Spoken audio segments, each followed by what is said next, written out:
By the end of this video, you'll understand exactly how the US economy stays alive and why it can't stop expanding without collapsing in on itself. Hi, I'm Raj. Let's start simple. A classic Ponzi scheme pays old investors with money from new ones. No real profits, just constant inflow.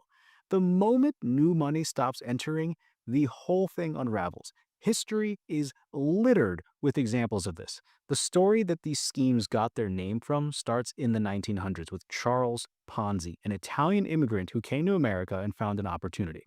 Charles got to America by a boat, which back then would have taken at least a week to cross the ocean, and the worst part, no Wi Fi. After seeing the same blue ocean, hearing the same waves bump against the ship, and adjusting to the sea salty air, he, like most people, got bored.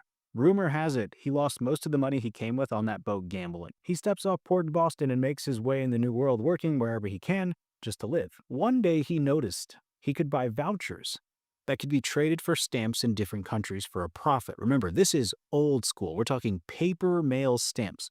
If you're old enough, you probably know exactly what the rounded edges still feel like and the stick of the back of them on your fingers.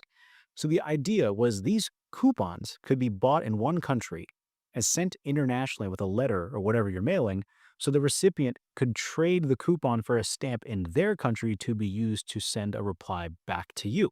It was an arbitrage opportunity. Buy vouchers in countries with weak currency, trade them for stamps in a country with a strong currency, then sell the stamps. The problem was these vouchers cost money. So Ponzi got others to invest, offered them a return for their risk, and use their money to buy the vouchers, trade for stamps, sell the stamps, and he would take a cut as a middleman.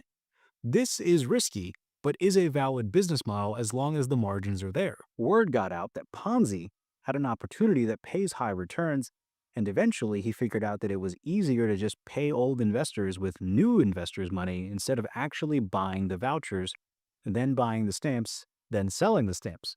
Why do extra work when the money was rolling in, and why risk it gambling away bored on the ship for a week? Ponzi became a victim of his own success. People naturally got curious about the massive and extremely fast rise of his operation. After a little digging, it came out that what he claimed he was doing with the vouchers and stamps was mathematically impossible, and the whole thing collapsed. People lost money, Ponzi went to jail, and eventually faded into history. Now take that idea and apply it to a modern economy.